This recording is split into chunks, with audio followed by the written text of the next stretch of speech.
Today we're going to be looking at an algebra concept called adding like terms.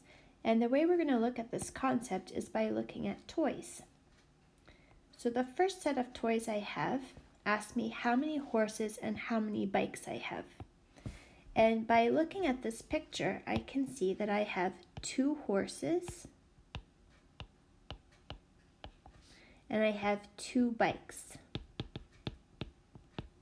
And because I'm saying how many, I'm assuming how many in total, I'm going to add my 2 together. So I have 2 horses plus 2 bikes all together in my pictures.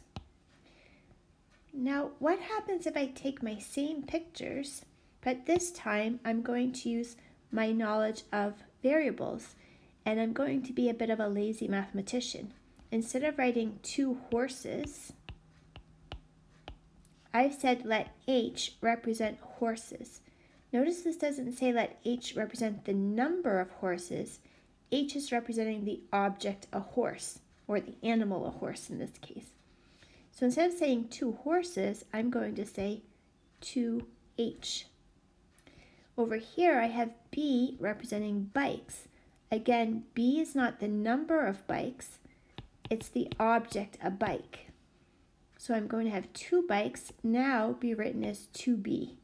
And because I'm adding everything, I'm going to have 2 horses plus 2 bikes, which with my shorthand notation is 2H plus 2B.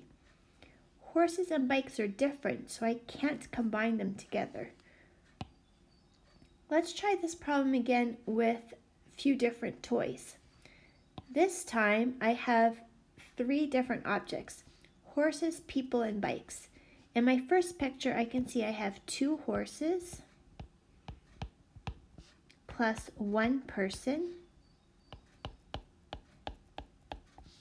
In my second picture, I can see I have 4 people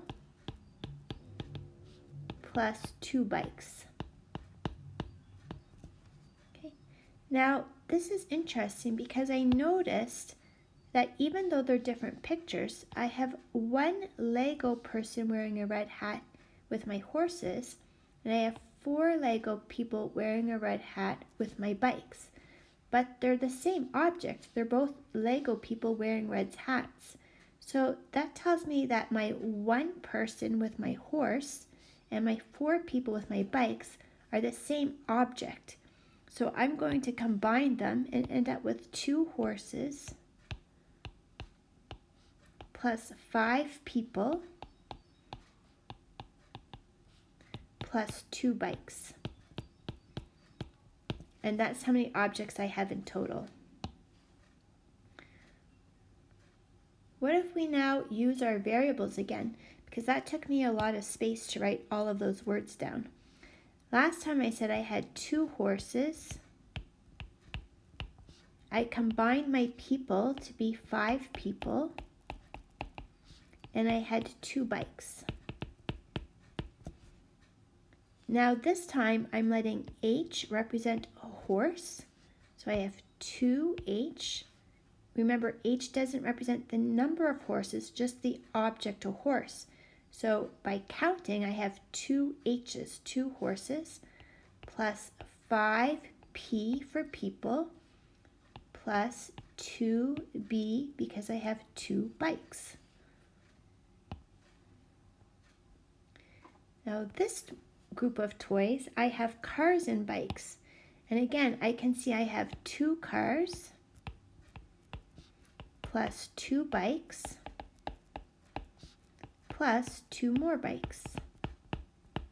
And again, I can see that my bikes are the same type of Lego bikes. And so I can combine them together because they're the same type of object. And that gives me a total of 2 cars plus 4 bikes. And if I now do the same thing where I use my math notation so that I can take a shortcut with writing, instead of saying I have 2 cars plus 4 bikes, I can now let C represent the object, a car. So I have 2C, and B represent the object, bike, plus 4b. And here I've added like terms because I'm combining objects that are the same.